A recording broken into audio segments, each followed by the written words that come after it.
سائل نے سوال کیا کافر کا جھوٹا پاک ہے یا ناپاک، اس کا پینا جائز ہے یا نہیں؟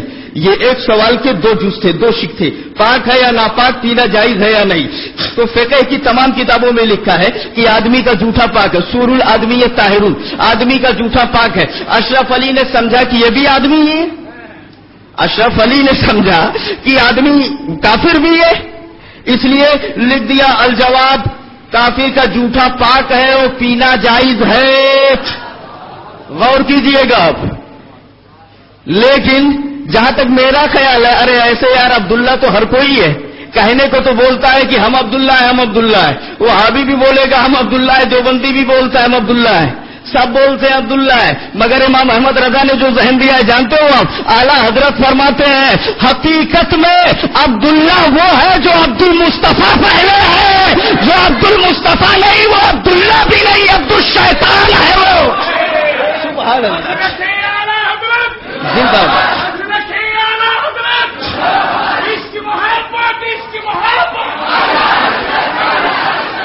بولے کافر کا جھوٹا پاک یا ناپاک، پینا جائز یا ناجائز؟ الجواب لکھ رہے ہیں جناب کہ کافر کا جھوٹا پاک، فقہ کا مسئلہ سمجھ لیا نا، جزیہ ادھر موجود ہے، وہ میں نے پیش کیا آپ کو کہ آدمی کا جھوٹا پاک، قیاس کیا اس نے یہ بھی آدمی ہے اس لیے اس کا جھوٹا پاک۔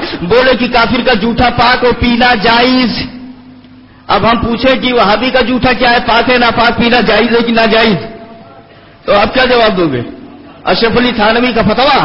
نہیں، یہی سوال بے نہیں، بالکل ٹو بٹو مینو ان، یہی سوال پیش کیا گیا اعلیٰ حضرت کی بارگاہ میں، زور سے بول دو سبحان اللہ، یہی سوال کیا گیا اے امام احمد رضا کافر کا جھوٹا پاک ہے یا ناپاک، اس کا پینا جائز ہے یا ناجائز؟ اور وہ جواب بھی پیش کیا گیا جو اشرف علی نے لکھا تھا۔ قربان جاؤ اعلیٰ حضرت سے، کیا بنتے محقق مسائل جدیدہ بنتے ہیں؟ ارے میرا نظریہ ہے تحقیق جہاں ختم ہو جائے اس کو احمد رضا کہتے ہیں، جہاں علامہ شامی کی قلم خاموش ہو جائے اس کو احمد رضا کہتے ہیں، جہاں غزالی کا قلم خاموش ہو جائے اس کو احمد رضا کہتے ہیں، جہاں رازی خاموش ہو جائے اس کو احمد رضا کہا جاتا ہے۔ آج فقہ کی چند کتابیں پڑھ لینے کے بعد امام احمد رضا پہ قلم اٹھایا جا رہا ہے۔ ارے وہ فتاوی رضویہ اور فتاوی مصطفیہ پڑھ کر مفتی بننے والوں، تیرا کھائے تیرے غلاموں سے الجھے۔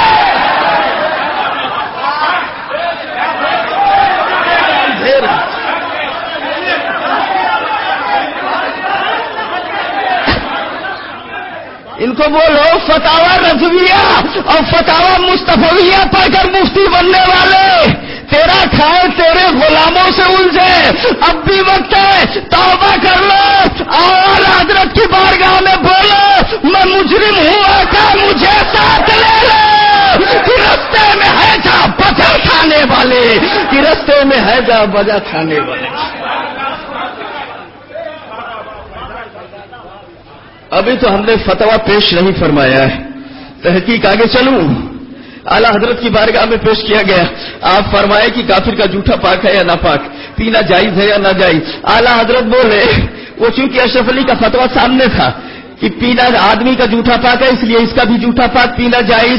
اعلیٰ حضرت بولے سب سے پہلے یہی بات طے ہو جائے، یہی بات طے نہیں ہے کہ اس نے پانی پیا کب ہے، شراب پینے کے بعد یا حرام کھانے کے بعد یا ایسے ہی، اس کو بولتے ہیں تحقیق۔ بولے اعلیٰ حضرت کہ کافر جو ہے کھانے پینے میں حلال حرام کا احتیاط نہیں کرتا ہے، وہ شراب بھی پیتا ہے، تو شراب پی کر کے اگر پانی پیا تو شراب ناپاک، تو پانی بھی ناپاک ہو جائے گا، جھوٹا بھی ناپاک ہو جائے گا۔ حرام کھا کر کے پانی پیا تو چونکہ حرام غلط ہے اس لیے پانی پیے گا تو جھوٹا بھی ناپاک ہو جائے گا۔ پہلے یہی طے نہیں ہے کہ وہ شراب پی کر کے پانی پیا ہے یا بغیر شراب پی کر کے پانی پیا ہے۔ بولے پہلے یہ پتہ لگایا جائے۔ بولے اگر مان لیجئے کہ نہیں معلوم ہے کہ اس نے شراب پی کر کے پیا ہے یا بغیر شراب پی کر کے پیا ہے، ایسے ہی اس نے پانی پی لیا ہے، کچھ پتا نہیں ہے، تو اعلیٰ حضرت بولے جب کچھ پتا نہ ہو کہ کب پانی پیا، کیسے پانی پیا، تب بھی احتیاط یہی ہے کہ کافر کا جھوٹا نہ پیا جائے۔ بولے کیوں؟ بولے بلی کا جھوٹا مکروہ کیوں ہے؟ اس لیے کہ ہو سکتا ہے چوہا کھا کے آئی ہو، اور کافر کا جھوٹا جو ہے حرام کیوں ہوگا؟ اگر پتہ نہ ہو تب بھی مکروہ ہوگا، کیوں؟ ہو تحقیق اعلیٰ حضرت فرماتے ہیں، ابھی بات ختم نہیں ہوئی، اعلیٰ حضرت بولے پھر آگے بولنا، اچھا چلو یہ بھی مان لیتے ہیں کہ اس نے کلی کیا، منہ صاف کیا، اس کے بعد پانی پیا۔ غور کیجیے گا، ایک تو یہ ہے شراب پی کے پانی پیا، پانی ناپاک حرام، ٹھیک ہے، ایک تو یہ ہے پتہ نہیں ہے کیسے پانی پیا، اس کا بھی حکم اعلیٰ حضرت نے بیان کر دیا، بلی کا جوٹا مکروہ کیوں ہے، ایک تو یہ ہے کہ کلی کر لیا، منہ صاف کر لیا، ایک دم بالکل صاف ہو کر کے اس کے بعد پانی پی رہا ہے، اب جب پانی پیا اس کا جوٹا بچا، اس کے بارے میں کیا حکم ہے؟ تو اعلیٰ حضرت بولے اس موقع پر بھی یہی حکم دیا جائے گا کہ کافر کا جوٹا نہ پیو، کیوں؟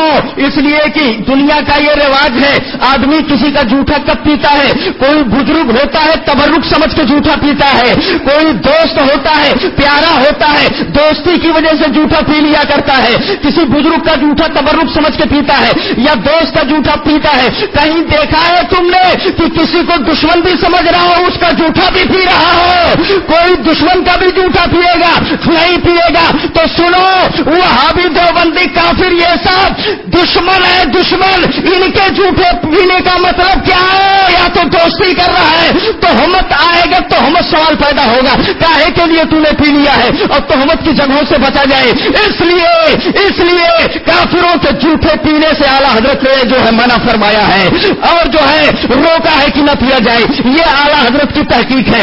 جبکہ اشرف علی تھانوی نے ڈائریکٹلی لکھ دیا تھا کہ اس کا پینا جائز ہے اور وہ پاک ہے، تو یہ اعلیٰ حضرت تو یہ ہے مسلمانوں، ذرا دیکھو تو صحیح۔ اسی لیے کسی کہنے والے نے کہا ہے وادی رضا کی کوہے ہے مالا رضا کا ہے، ہمیں جس سمت دیکھیے وہ اعلیٰ کا رضا کا ہے۔ اگلوں نے تو بہت کچھ لکھا علم دین پر، جو کچھ ہے اس صدی میں وہ تنہا رضا کا ہے، جو کچھ ہے اس صدی میں وہ تنہا رضا کا ہے۔ آپ اس دور کا بھی جائزہ لے لیجئے جب حضور مفتی اعظم ہند کے زمانے میں 1975 کی تاریخ کا جائزہ لیجئے، جب نسبندی کا دور آیا تھا 1975 کے اندر، تب جانتے ہو آپ کیسے کیسے لوگ بکے تھے، بتاؤں میں آپ کو۔ مفتی طیب علی دیوبند کا وہ لکھتا ہے، نسبندی کا دور آیا اور یہ قانون لگایا گیا نسبندی کروائی جائے، تو مفتی طیب علی دیوبند کا لکھتا ہے ابھی تک ہمارے علماء نے منفی پہلوؤں پر غور کیا ہے، چاہیے کہ ہم مثبت پہلو پر بھی غور کر لیں۔ کیا مطلب؟ یعنی ابھی تک ناجائز ہونے کا فتویٰ دیا ہے، اب جائز ہونے کا بھی فتویٰ دینا چاہیے۔ مفتی اعظم ہند کے بارے میں بتایا جاتا ہے کہ بیمار تھے، بستر علالت پہ تھے، اٹھ نہیں سکتے تھے، کھڑے ہو گئے، فتویٰ دیا نسبندی حرام ہے، حرام ہے، حرام ہے، اشد حرام ہے۔ لوگ حکومت کا کارندہ آیا اور بول رہا ہے حضرت یہ نوٹوں کی گڈی ہے، اس کو لے لیجئے، فتوے کو واپس کر لیجئے، نوٹوں کی گڈی ہے، اس کو لے کر کے فتویٰ واپس کر لیجئے، فتویٰ بدل دیجئے۔ مفتی اعظم نے فرمایا وہ اور جگہ ہوگی جہاں لاؤ پیسہ فتویٰ بدلو، لاؤ پیسہ فتویٰ بدلو، یہ احمد رضا کا در ہے، یہاں فتویٰ نہیں بدلا جاتا ہے، ضرورت پڑتی ہے تو حکومتیں بدل دی جاتی ہیں، ضرورت پڑتی ہے تو حکومتیں بدل دی جاتی ہیں۔ وہ بولا اے مفتی اعظم سنو، اگر ایسا نہیں کرو گے تو حکومت کا معاملہ ہے، وہ تمہارے مال کو ضبط کر لے گی اور تمہارے سارے سامان کو ضبط کر لیا جائے گا، دانے پانی کے محتاج ہو جاؤ گے۔ آپ نے جواب دیا کس کو دھمکی دے رہا ہے؟ اعلیٰ حضرت بہت پہلے بتا کر کے چلے گئے ہیں، کون دیتا ہے دینے کو منہ چاہیے، دینے والا ہے سچا ہمارا نبی، دانا ہے تیرا دانا، پانی ہے تیرا پانی، کھاتے ہیں نبی کے صدقے میں اور جیتے ہیں نبی کے صدقے میں۔ غور فرمائیے گا، یہ مفتی اعظم ہند کی شخصیت ہے مسلمانوں، بڑی اہم شخصیت، بڑی اہم شخصیت۔ اور انہی مفتی اعظم ہند کے فتوے کے بارے میں آج تک نہ جانے کیا کیا کہہ دیا جاتا ہے۔ اشرفیہ کے ایک مولانا نے لکھا اپنی کتاب کے اندر کہ جب تاج الشریعہ موجود تھے تو ان کو مفتی اعظم کس نے بنا دیا؟ بڑی مشہور ہوئی بات، لوگوں نے اس کا جواب بھی لکھا اس طرح کی بات۔ اس زمانے میں مفتی اعظم جب تھے تو تاج الشریعہ موجود تھے، ان کو مفتی اعظم کا خطاب کس نے دے دیا تاج الشریعہ کے ہوتے ہوئے؟ اب ذرا دیکھو اس طرح کی بات کی جا رہی ہے، کیا معنی اس جملے کا نکلتا ہے؟ اب میں بتاؤں کہ مفتی اعظم کیا ہے، وہی جو ابھی مولانا ارشاد بتا کر کے مولانا ارشاد صاحب کو ملا مدذل نورانی بتا کے گئے۔ مفتی اعظم کے فتووں کو جب محدث اعظم نے دیکھا تو بولے ھذا حکم عالم المطاع لیس علینا الا الاتباع، یہ ایسے عالم کا حکم ہے، ایسے عالم نے حکم دیا ہے جس کی اتباع کرنا ہم پر ضروری ہے، جو متا ہے متا اور ہم سب متی ہے۔ غور فرمائیے گا، تو محدث اعظم تو یہ بولے اور آج کے مولوی یہ بولے، بولو کس کو مانو گے؟ محدث اعظم کا قلم ذرا دیکھیے تو صحیح. اللہ تعالیٰ ہمیں مفتی اعظم کی محبت میں جلائے اور مفتی اعظم کی محبت میں اٹھائے. مفتی اعظم تو وہ ہے, ذرا دیکھیے, آپ بخاری شریف پڑھو, آپ مشکات شریف پڑھو, آپ مسلم شریف پڑھو, اس یقین کے ساتھ یہ علماء طبقہ بیٹھا ہوا ہے, ان سے پوچھیے ذرا تو پتہ لگے گا. بخاری شریف کا پڑھنے والا, مشکات کا پڑھنے والا یقین کے ساتھ جانتا ہے کہ نہیں کہ وہ بخاری پڑھ رہا ہے, مشکات پڑھ رہا ہے. ایک آدمی بخاری پڑھ رہا ہے, آپ بیٹھ کر کے بخاری سن رہے ہو, آپ یقین کے ساتھ کہہ سکتے ہو ہم نے فرمان مصطفیٰ کو سنا ہے, ہم نے نبی کے قول کو سنا ہے. ایسے ہی پڑھنے والا یقین کے ساتھ کہہ سکتا ہے ہم نے نبی کے قول کو پڑھا ہے, نبی کے فرمان کو پڑھا ہے. بالکل ایسے ہی قسم ہے رب کعبہ کی, مفتی اعظم ہند کو دیکھنے والا اس کو یہ حق ہے کہ یہ بولے میں نے مصطفیٰ کی چلتی پھرتی تصویر دیکھی ہے, مصطفیٰ کی تصویر دیکھی ہے چلتی پھرتی. یہ میں نہیں کہہ رہا ہوں, مدنی میاں نے کہا ہے اپنی کتاب کے اندر, شیخ الاسلام نے. غور فرمائیے گا, مفتی اعظم ہند کی اس طرح سے تعریف کی جا رہی ہے. آقا ان لوگوں نے کیسے کیسے تعریف کیا ہے, اب آپ غور فرمائیے. تو مفتی اعظم ہند کی شخصیت تو وہ شخصیت ہے. اللہ تعالی ہمیں سرکاروں کی محبت سے جلائے اور سرکاروں کی محبت پہ اٹھائے. اور آگے چلو, یہی مفتی اعظم ہند رضی اللہ تعالی عنہ ہے. ایک آدمی عاشق علی نام کا ہے, آیا مرید ہونے, فیض آباد کا رہنے والا ہے. اب توجہ فرمائیے گا 2 منٹ کے لیے. فیض آباد کا رہنے والا ہے, آیا مرید ہونے کے لیے. سرکار میں مرید ہونا چاہتا ہوں. آپ نے کلمات اس کے سامنے, جو بیعت کے کلمات ہوتے ہیں اس کو پیش کیا. بیعت کے کلمات ہوتے ہیں اس کو پیش کیا آپ نے, اور پیش کرنے کے بعد بولے کہ بولو نماز پڑھیں گے, نماز کبھی نہیں چھوڑیں گے, روزہ کبھی نہیں چھوڑیں گے, زکات دیں گے, غلط کام نہیں کریں گے, چوری نہیں کریں گے, جھوٹ نہیں بولیں گے. یہ سب جب کہلوا لیے, آخر میں مفتی اعظم ہند نے ایک جملہ فرمایا, بولے کہ کہو میں نے اپنے ہاتھ کو, جب سب کچھ ہو گیا لاسٹ میں بولے کہ کہو میں نے اپنے ہاتھ کو غوث اعظم کے ہاتھ میں دیا. اتنے میں وہ چپ رہا. پھر بولے کہ کہو میں نے اپنے ہاتھ کو غوث اعظم کے ہاتھ میں دیا. وہ خاموش رہا.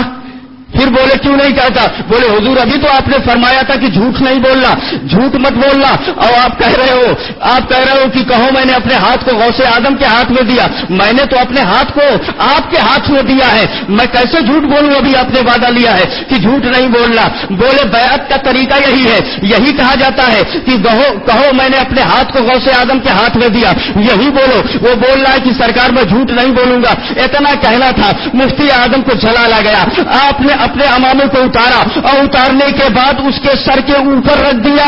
بولے اب کہو تو کیا دیکھ رہا ہے کہ غوث اعظم جلوہ بار ہے اور ان کے ہاتھوں میں میرا ہاتھ ہے. سبحان اللہ, سبحان اللہ. غوث اعظم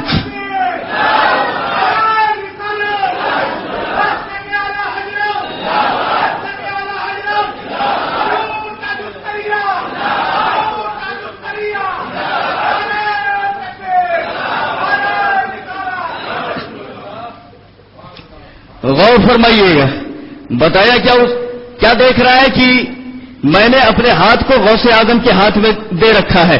اب وہ بول رہا ہے میں نے اپنے ہاتھ کو غوث اعظم کے ہاتھ میں دیا, میں نے اپنے ہاتھ کو غوث اعظم کے ہاتھ میں دیا. بار بار بول رہا ہے. ایسے نہیں شبیہ غوث اعظم کہا جاتا ہے, ایسے نہیں نائب غوث اعظم کہا جاتا ہے. میرے مفتی اعظم رضی اللہ تعالی عنہ اس مقام پہ ہے, اس مرتبے پہ ہے, اس لیے دنیا شبیہ غوث اعظم کہا کرتی ہے. ایک ساتھ سے مرید ہونے کے لیے بڑے بے چین ہو رہے تھے, کس سے مرید ہو, کس سے مرید ہو, مگر ان کے دل کے اندر یہ تمنا تھی کہ نائب غوث اعظم کوئی ملے تو ہم اس سے مرید لیں گے. جو غوث اعظم کا سچا پکا نائب ہوگا اس سے مرید ہوں گے. تلاش کرتے کرتے وہ بغداد شریف چلے گئے. مزار پاک کے آس پاس میں کئی دنوں تک گھومتے رہے. اچانک پریشانی کے عالم میں مزار پاک کے پاس میں غوث اعظم کے وہیں بیٹھے اور نیند سی آ گئی. اور جیسے نیند آئی تو خواب کیا دیکھ رہے ہیں, غوث اعظم جلوہ بار ہے, تشریف لا رہے ہیں, اور پیچھے پیچھے مفتی اعظم ہند ہے. کہہ دو سبحان اللہ. پیچھے پیچھے میرے مفتی اعظم ہے. اور یہ آدمی عرض کر رہا ہے میرے آقا میں آپ کے نائب کے تلاش میں ہوں کہ کس سے مرید ہوں, کس سے میں مرید ہوں, آپ کا نائب کون ہے یہ بتا دیجئے. حضور غوث اعظم نے فرمایا میرے نائب تمہارے ہی شہر بریلی شریف کے اندر ہے. بولے کون ہے ذرا نام بتا دیجئے آقا. کہا یہی تو ہے جو میرے پیچھے ہیں, جنہیں دنیا مفتی اعظم ہند کہتی ہے.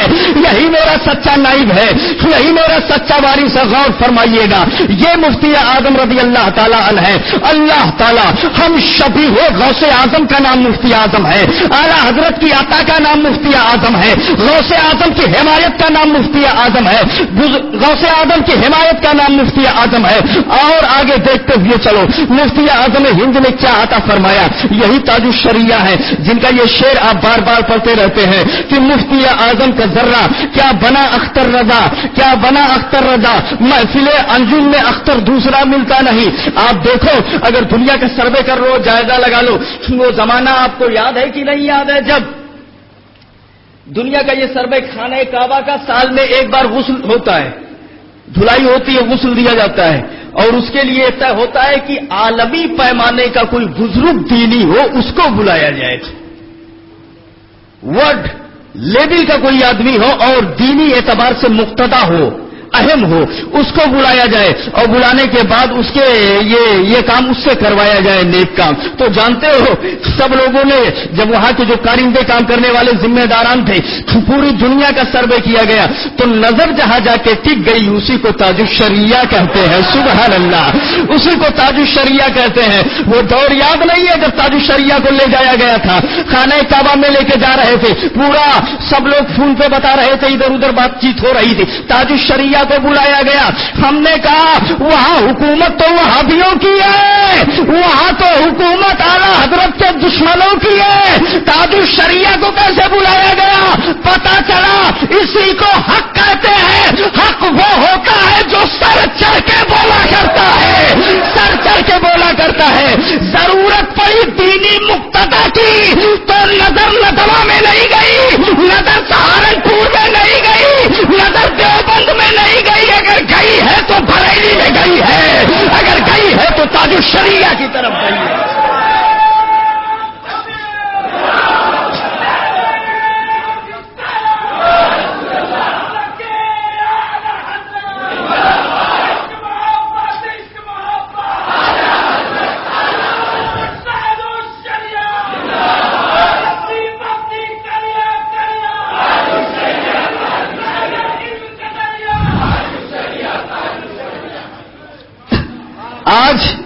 آج اپنے ہی لوگ بریلویت کو مٹانا چاہتے ہیں.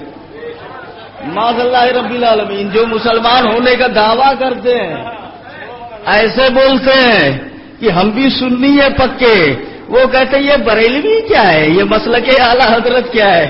ارے تو مٹانا چاہتا ہے, دیوبندی آگے بڑھا رہا ہے. جملے پہ غور فرمائیے گا, تو اس کشمکش سے مٹائے کیسے, اور دیوبندی بنا سمجھے بوجھے بڑھا رہا ہے. اور وہ سمجھے بوجھے گا کیا, خدا جب دین لیتا ہے تو عقلیں چھین لیتا ہے, تو سمجھے بوجھے گا کیا. کیسے میں بتاؤں آپ کو, یہ بولتا ہے بریلیت کا نعرہ نہ لگاؤ. ابھی میں نے سنا کوئی مجھ سے بتا رہا تھا کہ ایک جگہ تقریر ہوئی, مولانا صاحب بولے کہ نعرہ مت لگانا. کسی نے مجھ سے بیان دیا, ایک مولانا صاحب بولے میری تقریر میں جب تک پروگرام ہو نعرہ نہیں لگانے کا. بولے کیوں نعرہ نہیں لگانے کا جانتے ہو؟ اس لیے کہ جب نعرہ لگے گا تو بستی بستی کریا کریا کا بھی نعرہ لگے گا, نعرہ لگے گا.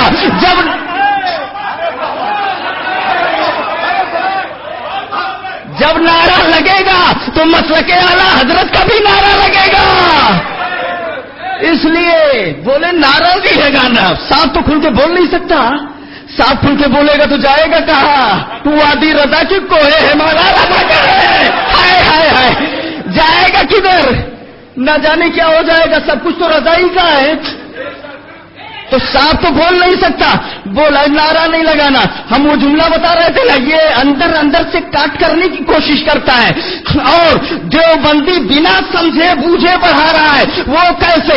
آپ حج کرنے چلے جاؤ, بہت سارے لوگ یہاں اس میں ایسے بیٹھے ہوں گے جو حاجی صاحب لوگ ہوں گے, حج کرنے گئے ہوں گے. چلے جاؤ بارگاہ مصطفیٰ پہ, ایسے کھڑے ہو جاؤ اور پڑھنے لگو مصطفیٰ جان رحمت پہ لاکھوں سلام. جیسے باندھو گے پڑھنا تو بہت دور, جیسے ہاتھ باندھے مزار کے پاس میں تب تک بولے گا بریلوی ہے کیا, اور کیجیے گا تب تک وہ بولے گا, وہ اوپر والا بولے گا بریلوی ہے کیا. پتا کیا چلا, وہ یہ نہیں بولا, غور کیجیے گا, یہ نہیں بولتا انڈین ہے کیا, ہندوستانی ہے کیا؟ تو کہاں تک مٹائے گا جب دشمن بڑھا رہا ہے؟ کیا مٹائے گا؟ اب ایک جملہ سن لو، ہندوستان میں دیکھ لو، ہندوستان کے باہر دیکھ لو، امریکہ میں دیکھ لو، آسٹریلیا میں دیکھ لو، افریقہ میں دیکھ لو، دنیا کے کونے جنگل میں چلے جاؤ گے، کچھ ملے نہ ملے مگر مصطفیٰ جان رحمت پہ لاکھوں سلام یہ ضرور ملے گا، سوائے فضل ہدایت پہ لاکھوں سلام یہ ضرور ملے گا۔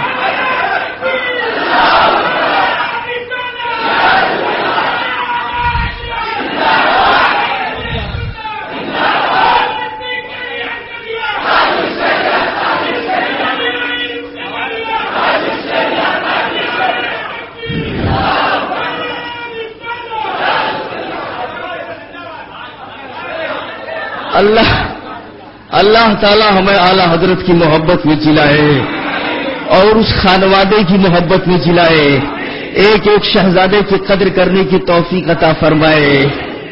ایک بات اور بتا دوں آپ کو، ان کو یہ سب زیادہ تکلیف کسے ہوتی ہے جانتے ہو آپ؟ جو پیلے سلح کلی ہوتے ہیں۔ کیا خیال ہے آپ کا؟ جو سلح کلی ٹائپ کے ہوتے ہیں انہیں کو زیادہ پرابلم ہوتا ہے اس سے۔ وہ کھانے میں پرابلم تو فتوا بدلنا چالو کر دیا، معذلات شریعت میں چینجنگ کرنا چالو کر دیا، قانون ہی بدلنے لگے۔ ارے تو تیرے کو کھانا ہے تو کون تیرے پیچھے پیچھے گھوم رہا ہے؟ جانا جہنم میں، قانون کیوں بدل رہا ہے؟ کیا خیال ہے؟ قانون بھی بدلنا چاہ رہا ہے، یہ جائز، یہ تعویل، ایسی تعویل، یہ معنی اس کا نکلے گا، وہ معنی اس کا نکلے گا، بے جا تعویل، لولی لگڑی تعویل سب کرتے ہوئے چلے جاتے ہیں۔ مگر ایک بات بتا دوں میں آپ کو، ایک بات بتاؤں، عمر فاروق اعظم مسجد نبوی سے نماز پڑھ کر کے نکل رہے، غور کیجئے گا۔ ایک آدمی دروازے پہ مسجد نبوی کے کھڑا ہوا ہے، بھوک لگی ہے، میں مہمان ہوں، کچھ کھانا دے دو۔ عمر فاروق اعظم نے بلا لیا، اچھا آؤ چلو میرے گھر پہ، لے کے گئے، بیٹھا دیا، غلام سے کہا کہ تو کھانا لے کر کے آ جا، اس کو دے دے کھانے کے لیے۔ وہ کھانا لے کر کے آیا، اس کے سامنے رکھ دیا، وہ کھانا چالو کر دیتا ہے، اور کھانا کھانے کے بیچ میں بات کرتے ہوئے ایک جملہ بدمذہبی کا نکل گیا۔ اس کے منہ سے ایسا جملہ نکلا جس سے بدمذہبیت کی بو آ رہی تھی۔ آپ جانتے ہو کیا ہوا؟ عمر فاروق اعظم نے کہا کھانا ہٹا جلدی اس کے سامنے سے، اٹھا لے، کان پکڑ کے اس کو گھر سے باہر کر دے۔ اب اگر سنی ہو تو عمر کا تیور یہ ہے، وہابی ہے تو کان پکڑ کے باہر کر دو۔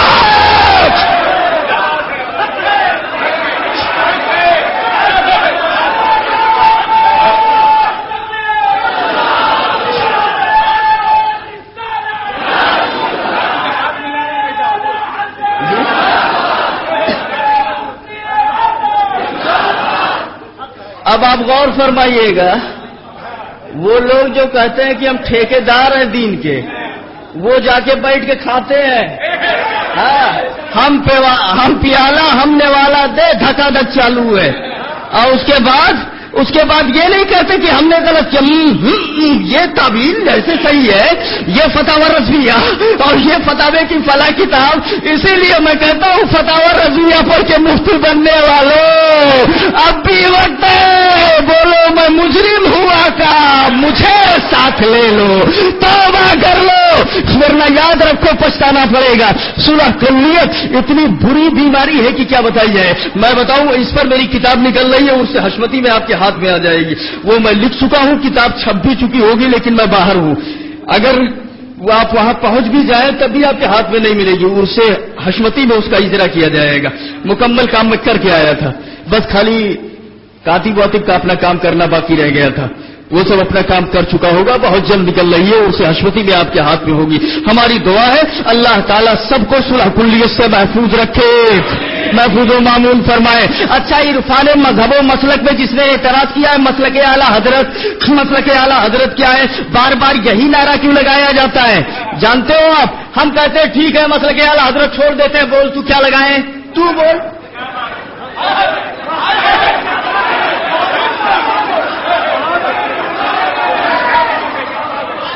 ذرا توجہ،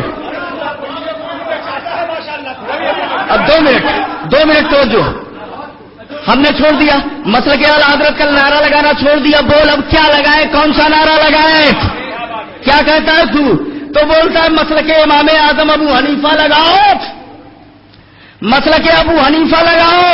ہم نے کہا تجھے پتا نہیں مسلک ابو حنیفہ کا نعرہ دیوبندی بھی لگاتا ہے، میں نے اپنی آنکھوں سے مسجد پہ لکھا ہوا دیکھا۔ ارے حیرت میں میں پڑ گیا، تھوڑی دیر رک گیا، وہیں ایسے جا رہا تھا گوئنڈی ویگن باڑی میں کچھ سامان خریدنے، تو گیا ایک مسجد سے گزرا تو اس پہ لکھا ہوا تھا اہل سنت والجماعت اور عقائد دیوبند۔ حیران رہ گیا، یہ کیا اہل سنت والجماعت اور عقائد دیوبند، یہ کون ہے؟ اپنے آنکھوں کی دیکھی بات بتا رہا ہوں، ابھی 2-4 دن ہوئے گیا تھا میں۔ ارے وہی جب آپ یہاں گیا تھا تو میں گیا تھا کچھ سامان لینے کے لیے، تو میں ایک مسجد سے گزرا تو لکھا ہوا تھا اس میں مسجد اہل سنت والجماعت عقائد دیوبند۔ تو ہم کہیں یہ کیا مطلب، عقائد دیوبند اور اہل سنت والجماعت، یہ زبردست ٹکراؤ اور آگ اور پانی کا اجتماع، تو آگ اور پانی کا اجتماع یہ کیسے سب ہونے لگا؟ تو سوچتا رہا، پھر ایک کتاب دیکھا تو اس میں لکھا ہوا تھا کہ یہ اپنے آپ کو حنفی یہ بھی کہتے ہیں، غور کیجئے گا، اپنے آپ کو حنفی یہ بھی کہتے ہیں۔ اب مسلک امام اعظم تم اگر اپنے آپ کو حنفی لکھو گے تو حنفی دیوبندی بھی لکھتا ہے، مسلک ابو حنیفہ بولو گے تو مسلک ابو حنیفہ دیوبندی بھی بولتا ہے۔ اب بتا حق اور باطل میں پہچان کیسے ہوگی، صحیح اور غلط کا فیصلہ کیسے ہوگا، حقانیت اور باطلیت کی تفریق کیسے ہو پائے گی؟ تو مجبور ہو کے تجھے کہنا پڑے گا آج کے ڈیٹ میں دودھ اور پانی کو جو الگ کرنے والا ہے اس کو مسلک رضا کہتے ہیں، مسلک اعلی حضرت کہتے ہیں، اس کو مسلک بریلویت کہا جاتا ہے۔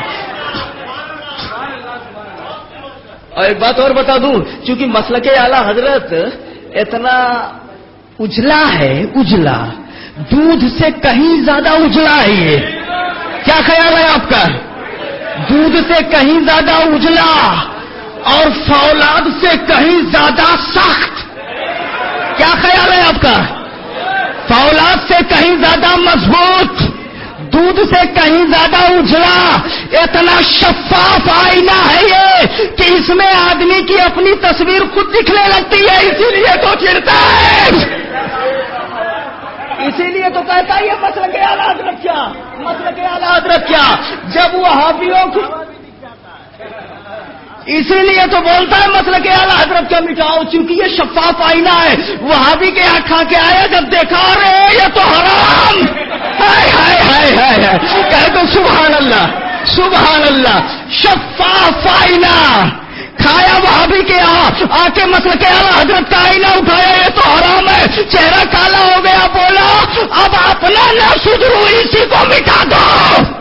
غور کیجئے گا کتنی بڑی غلطی ہے، خود نہیں سدھر رہا ہے، اسی آئینے کو ختم کرنا چاہتا ہے، تو یاد رکھ تو مٹ جائے گا۔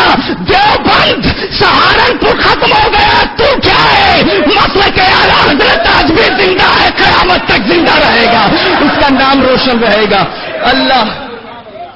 اللہ تعالی ہمیں اعلی حضرت کی محبت میں اٹھائے اور اعلی حضرت کی محبت میں جلائے۔ چلتے چلتے ایک بات اور یاد آئی ہے، وہ بھی سن لو۔ عرفان ایک کتاب میں پڑھ رہا تھا، عرفان بہت پڑھایا ان لوگوں نے، عرفان مسلک و مذہب، اس میں لکھا مولوی نے، کیا عقل ہے یار، وہ کون کہہ رہا تھا، ابھی کوئی بتا رہا تھا کہ مطلب عقل پہ پردے پڑ جاتے ہیں، کوئی ہم سے بتا رہا تھا، خدا جب دین لیتا ہے تو عقلیں چھین لیتا ہے۔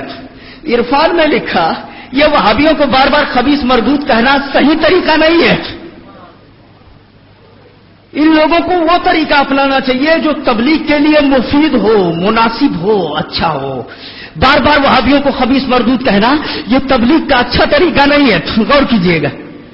اور اسی کے دوسرے صفحے پر ایک ورق لوٹیے، اس کے بعد لکھتا ہے مجدد الف ثانی نے فرمایا تولا بے تبرہ نیست، تولا مانے دوستی محبت اور تبرہ مانے گالی۔ آپ بولتے نہیں ہو شیعہ تبرہ کرتے ہیں، تبرہ بولتے ہیں، تبرہ مطلب گالی۔ تو مجدد الفسانی کا قول نقل کیا کہ انہوں نے فرمایا تولا بے تبرہ نیست، یعنی اللہ سے قربت اور دوستی بغیر اللہ کے دشمنوں کو گالی دیے ہوئے حاصل نہیں ہو سکتی۔ غور کیجیے گا۔ اب بتاؤ یہ عقل ہے کہ پاگل پن ہے؟ ایک صفحے کے پہلے لکھو مردود کہنا صحیح نہیں ہے، اور آگے لکھو کہ بغیر گالی دیے اللہ اور رسول کی دوستی نہیں مل پائے گی. ٹکرا رہا ہے کہ نہیں؟ ہائے ہائے ہائے، خدا جب دین لیتا ہے تو عقل چھین لیتا ہے. رضا سے جو ٹکرایا، بریلی سے جو ٹکرائے گا اس کے عقل پر پردہ پڑ جاتا ہے.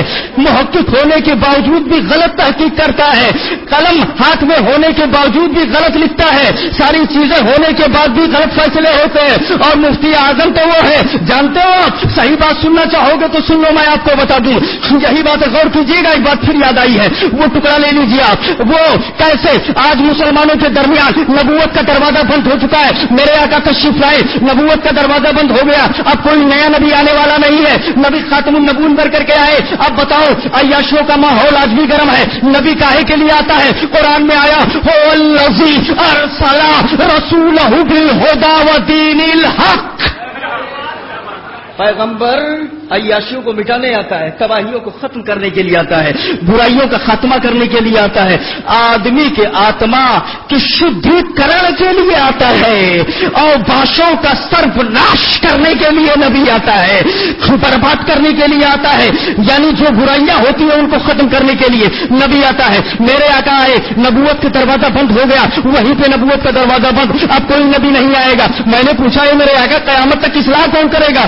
آج بھی تو عیاشی ہے، آج بھی تو برائیاں ہیں، آج بھی تو جھوٹ بولے جا رہے ہیں، آج بھی تو زنا کا کام کیا جا رہا ہے. یہ اصلاح کون کرے گا؟ کون کون کی اصلاح کرے گا؟ ان کو صحیح راستہ کون بتائے گا؟ جواب آیا، سنو سنو، غلام مصطفیٰ رضا کے روپ میں ایک غلام مصطفیٰ دیا جائے گا، غلام مصطفیٰ دیا جائے گا. میں نے کہا میرے آقا، یہ آج کے ڈیٹ میں جو مسلمانوں کی پڑھائی کا جو تعداد ہے، یہ تو قوم ہے ہندوستان میں سب سے پچھڑی قوم جو ہے ہریجن، اس سے بھی زیادہ کم ہے یہ پڑھائی کے معاملے میں. پڑھائی کے معاملے میں زیرو، پڑھنے لکھنے کے معاملے میں. کیا خیال ہے آپ کا؟ پڑھائی کے معاملے میں آگے نہیں بڑھ رہے ہیں. تو جب یہ پڑھے لکھے نہیں ہیں، حدیثوں کو جانتے نہیں ہیں، قرآن کو سمجھا نہیں ہے، عربی جانتے نہیں ہے، اے میرے آقا یہ حدیث کیسے سمجھیں گے؟ نبی نبوت کا دروازہ بند ہو گیا. اب انہیں حدیث کون سمجھائے گا؟ اب انہیں قرآن کون سمجھائے گا؟ آپ کے بعد کوئی نبی تو آنے والا نہیں ہے. قرآن کیسے سمجھایا جائے گا ان کو؟ حدیث کون سمجھائے گا ان کو؟ بولے گھبرا نہیں، گھبرا نہیں. غلام مصطفیٰ کے روپ میں ایک مصطفیٰ رضا دیا جائے گا، مصطفیٰ رضا دیا جائے گا. جو بیٹھے گا تو سمجھ لینا یہی حدیث ہے، جو کھڑا ہوگا تو سمجھ لینا یہی حدیث ہے، جو بولے گا تو سمجھ لینا یہی حدیث ہے، جو کھائے گا جس طریقے سے تو سمجھ لینا یہی حدیث ہے، جو لباس پہنے گا تو سمجھ لینا یہی حدیث ہے. اس لیے کہ وہ چلے گا تو انداز حدیث چلے گا، بولے گا تو انداز حدیث بولے گا، چلے گا تو انداز حدیث چلے گا، پہنے گا تو انداز حدیث پہنے گا. حدیث مصطفیٰ کو اور عشق مصطفیٰ کو یکجا کر دو تو مصطفیٰ رضا بن جاتا ہے، بس مفتی اعظم بن جایا کرتا ہے.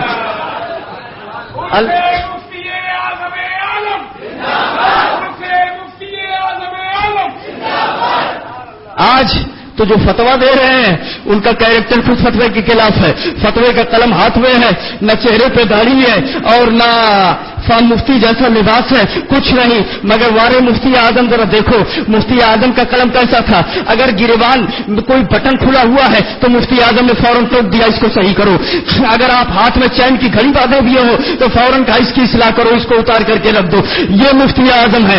آج تو مراکش کا فتویٰ دیکھ لیجئے، مصر کا فتویٰ دیکھ لیجئے اور دیگر دارالفتہ کے فتوے دیکھ لیجئے. مفتی جو فتویٰ دیتا ہے اس کا کردار خود فتوے کے خلاف ہوا کرتا ہے. مگر وارے مفتی اعظم آج جو فتویٰ دیا جاتا ہے، غیر ہے تو فتویٰ دے دیا، غیر نے چوری کیا تو ہاتھ کاٹ لیا جائے. سعودی مفتی فتویٰ دیتا ہے ہاتھ کاٹ دیا جائے. مگر شاہ فیض کا بھتیجا جب چوری کرتا ہے تو ہاتھ کاٹنے کا حکم نہیں دیا جاتا. شریعت میں چھوٹے اور بڑے کا لحاظ کیا جاتا ہے. مگر قسم ہے رب کعبہ کی مفتی اعظم کی بارگاہ ہے، غیر تو غیر اپنے گھر کا اگر غلطی کرے تو وہی سزا ہوگی جو قانون مصطفیٰ ہے، جو پیغمبر نے بتایا ہے. ذرہ برابر رعایت کی گنجائش نہیں ہے. اسی لیے کہا جاتا ہے کہ متقی بن کر دکھائے اس زمانے میں کوئی ایک میرے مفتی اعظم کا تقوی چھوڑ کر ڈھونڈتے ڈھونڈتے اس دہر میں تھک جاؤ گے. ایسا مرشد نہ زمانے میں کہیں پاؤ گے. وما علینا الا البلاغ. السلام علیکم، خدا حافظ.